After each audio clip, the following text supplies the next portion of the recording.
Hello everyone, आपका स्वागत है हमारे इस चैनल पर। आज की वीडियो में हम बात करते हैं फीचर्स ऑफ इंश्योरेंस, बीमा के तत्व, विशेषताएं या प्रकृति। आपसे एग्जाम में या तत्व पूछे या विशेषताएं पूछे या प्रकृति पूछे, इसका मतलब एक ही है। ठीक है, तो मैंने इससे पहले आपको बता दिया था कि बीमा क्या होता है। मैंने आपको इंट्रोडक्शन दिया था, उसका मीनिंग दिया था और डेफिनेशन बताई थी कि आपको कौन कौन सी डेफिनेशन लर्न करनी है। तो अगर आपको मेरा वीडियो पसंद आए तो वीडियो को लाइक और चैनल को सब्सक्राइब कीजिएगा। आपको मेरे चैनल पर कॉमर्स से रिलेटेड हर इंपॉर्टेंट टॉपिक की वीडियो मिलेगी। तो स्टार्ट करते हैं इसके फीचर से। तो इसका सबसे पहले फर्स्ट फीचर कौन सा है?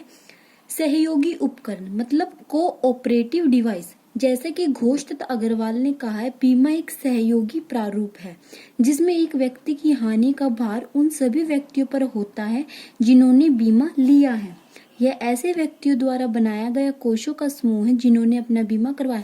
कोऑपरेटिव मतलब मिलकर, कोऑपरेशन आपको पता होता है ना क्या होता है? जब बहुत सारे व्यक्ति मिलकर कोई कार्य करते हैं। इसमें भी क्या होता है, कंपनी होती है और बीमा करवाने वाला होता है। मतलब एक बीमा करता होता है, एक बीमाकृत होता है। तो उन दोनों में क्या होता है, एक एग्रीमेंट होता है जिसमें एक व्यक्ति कुछ प्रीमियम का भुगतान करता है कंपनी को और कहता है कि आप मेरे दुर्घटना होने पर मुझे क्या है, क्षतिपूर्ति प्रदान करना। तो कंपनी और जो बीमा करवाने वाला व्यक्ति है, उन दोनों के बीच क्या होता है, एग्रीमेंट होता है, मतलब कोऑपरेशन होता है उनके बीच। ठीक है, और वो सब मिलकर कार्य करते हैं। तो उसको, इसलिए इसको क्या कहा गया है, ये कोऑपरेटिव डिवाइस है। सेकंड होता है ट्रांसफर ऑफ अ रिस्क, जोखिम का हस्तांतरण। ये तो आपको पता ही होता है कि ये क्या होते हैं, रिस्क ट्रांसफर होता है। इसमें अपना क्या कर देते हैं, हम रिस्क ट्रांसफर कर देते हैं। जो बीमा करता होता है, बीमा करता कौन होता है, बीमा करता, आपको इन दोनों में कंफ्यूज नहीं होना है। बीमा करता एक कंपनी होती है और बीमाकृत जिस व्यक्ति ने बीमा कराया है, ये क्या होता है, व्यक्ति होता है। ठीक है, तो क्या करता है, बीमाकृत जो व्यक्ति है वो अपने रिस्क का ट्रांसफर कर देता है, किसको, कंपनी को, मतलब बीमाकर्ता को वो अपने रिस्क का ट्रांसफर कर देता है। इसलिए इसको क्या कहा गया है, जोखिम का हस्तांतरण, transfer of a risk. Third point है हमारा जोखिम का फैलाना, स्प्रेडिंग ऑफ अ रिस्क। बीमा एक ऐसी यंत्रावली है जिसमें कुछ लोगों के जोखिमों को उन लोगों की एक बड़ी संख्या पर फैला दिया जाता है जिन्होंने वही योजना ली है। मतलब क्या होता है, हमारा जो रिस्क है वो क्या हो जाता है, बहुत सारे पर्सन में स्प्रेड हो जाता है, मतलब फैल जाता है। फोर्थ पॉइंट है हमारा व्यक्तियों की अधिक संख्या, large number of a persons. इसमें क्या होता है, बहुत सारे पर्सन्स होते हैं। जैसे एक बीमा कंपनी की सफलता अथवा असफलता उसके ग्राहकों की संख्या पर निर्भर करती है। यदि संख्या अधिक होगी तो कंपनी हानि के जोखिम को अधिक व्यक्तियों में वितरित करेगी तथा लाभ कमाने में समर्थ होगी। आपको पता ही होगा, जितने ज्यादा व्यक्ति बीमा कराएंगे उतनी ही ज्यादा क्या है, उस कंपनी की क्या होगी, ग्रोथ होगी। और जितनी ज्यादा ग्रोथ होगी, वो ग्रोथ किस चीज पर निर्भर करती है कि कितने व्यक्तियों ने बीमा लिया है। ठीक है, तो ये भी इसका एक फीचर है। फर्स्ट पॉइंट मैंने 4 पॉइंट में दोबारा रिपीट कर रही हूँ। पहला है सहयोगी उपकरण। सहयोगी उपकरण इसको क्यों कहा गया, क्योंकि इसमें मिलकर काम करते हैं। Spreading of transfer of a risk, इसमें क्या करता है, बीमाकृत बीमाकर्ता को अपना रिस्क ट्रांसफर कर देता है। स्प्रेडिंग ऑफ रिस्क मतलब क्या है, बहुत सारे व्यक्तियों में अपना जो रिस्क है वो क्या हो जाता है, स्प्रेड हो जाता है, फैल जाता है। Large number of a person, large number of a person में आपको क्या लिखना है, जितने ज्यादा व्यक्ति बीमा कराएंगे उतनी ही ज्यादा कंपनी की क्या होगी, ग्रोथ होगी। उसके बाद हमारा फिफ्थ पॉइंट है वो है रिस्क इवेल्युएशन, जोखिम मूल्यांकन। जब कहानी एक योजना आरंभ करती है तो पहले प्रीमियम की राशि निर्धारित की जाती है। प्रीमियम की राशि जोखिम की मात्रा पर निर्भर करती है। यदि जोखिम अधिक है तो प्रीमियम की राशि भी अधिक होती है। इसी कारण बीमा कंपनियां वृद्ध व्यक्तियों से अधिक प्रीमियम लेती है तथा बच्चों एवं जवान व्यक्तियों से कम प्रीमियम लेती है। मतलब क्या होता है, रिस्क, जितना ज्यादा रिस्क होगा उतना ही क्या होगा, हमारा प्रीमियम भी रिस्क के ऊपर डिपेंड करता है हमारी प्रीमियम की राशि। अगर रिस्क ज्यादा है तो प्रीमियम की राशि भी ज्यादा होगी, अगर रिस्क कम है तो प्रीमियम की राशि भी कम होगी। जैसे बूढ़े व्यक्तियों पे तो ज्यादा प्रीमियम लिया जाता है और जो जवान कम एज के बच्चे होते हैं उनसे कम प्रीमियम लिया जाता है। तो जितना ज्यादा रिस्क उतना ज्यादा प्रीमियम। सिक्स्थ जो हमारा पॉइंट है वो है प्रीमियम। एक व्यक्ति जो बीमा करवाने जा रहा है उसे अदृश्य जोखिम की पूर्ति के लिए प्रीमियम किसे कहते हैं? जो राशि हम क्या है कंपनी को भुगतान करते हैं। मतलब जैसे कंपनी ने हमारा क्या लिया है, रिस्क लिया है, उसके लिए रिस्क लेने की वजह से हमें कुछ ना कुछ उसको पेमेंट करनी पड़ती है, उस पेमेंट को ही हम क्या कहते हैं, प्रीमियम कहते हैं। उसके बाद सेवंथ पॉइंट, बीमा एक सेवा है, insurance is a services.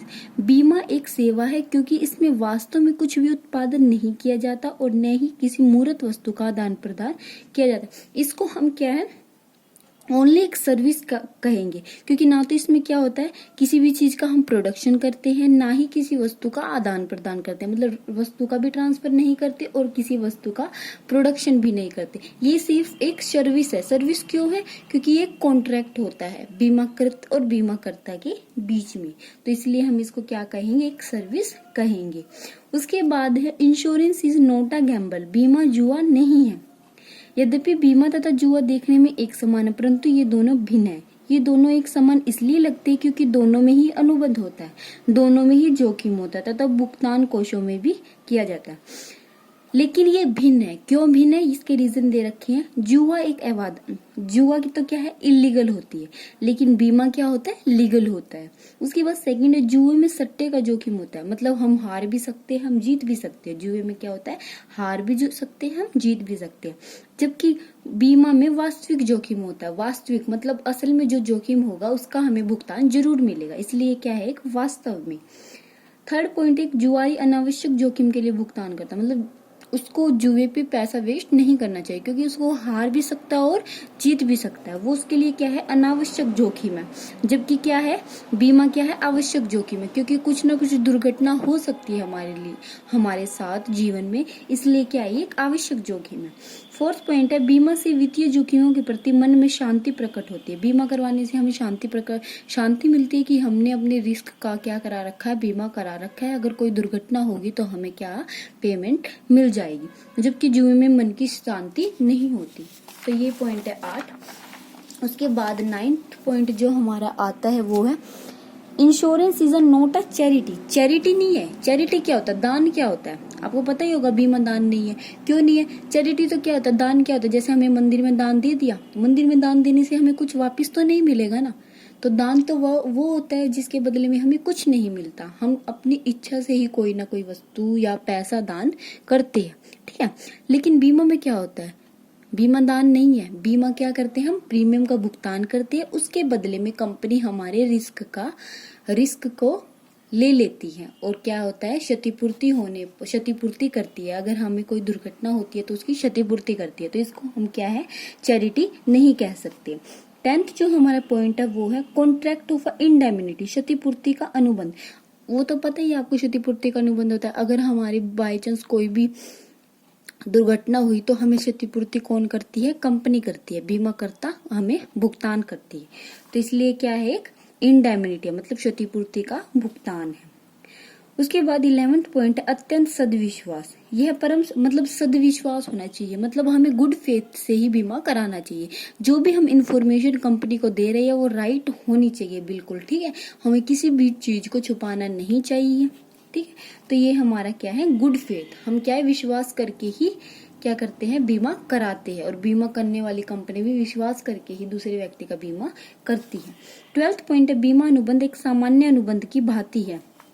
Insurance contract is a type of a general contract, मतलब इनको इंश्योरेंस को हम क्या कहेंगे, जनरल कॉन्ट्रैक्ट। जनरल कॉन्ट्रैक्ट के अंदर बहुत सारे कॉन्ट्रैक्ट है, जैसे फायर इंश्योरेंस आ गया, फायर इंश्योरेंस आ गया, थेफ्ट इंश्योरेंस आ गया, मतलब ये सारे जितने भी इंश्योरेंस आएंगे एक्स्ट्रा वो सारे क्या आएंगे, जनरल इंश्योरेंस के अंदर आएंगे। और एक सेपरेटली जो इंश्योरेंस होता है वो होता है लाइफ इंश्योरेंस। लाइफ इंश्योरेंस सबसे अलग होता है, ठीक है। ये दो पार्ट्स में होते हैं, एक लाइफ इंश्योरेंस, एक होता है जनरल इंश्योरेंस। जनरल इंश्योरेंस के अंदर बाकी सारे इंश्योरेंस रहते हैं, जैसे मोटर कार का क्या करा लेते हैं हम, इंश्योरेंस करा लेते हैं, और रोड मतलब कोई दुर्घटना हो गई, एक्सीडेंट का हम वो करा लेते हैं, चोरी हो गई उसका बीमा करा लेते हैं, सारे जनरल इंश्योरेंस में इंक्लूड किए जाएंगे। तो मैंने आपको इसके 12 पॉइंट बताए हैं। फर्स्ट क्या बताया है, सहयोगी उपकरण। सेकंड क्या बताया, जोखिम का हस्तांतरण। थर्ड है जोखिम का फैलाना। फोर्थ व्यक्तियों की अधिक संख्या। फिफ्थ जोखिम मूल्यांकन। Sixth premium. 7th बीमा एक सेवा है, बीमा जुआ नहीं है। 9th है बीमा दान नहीं है।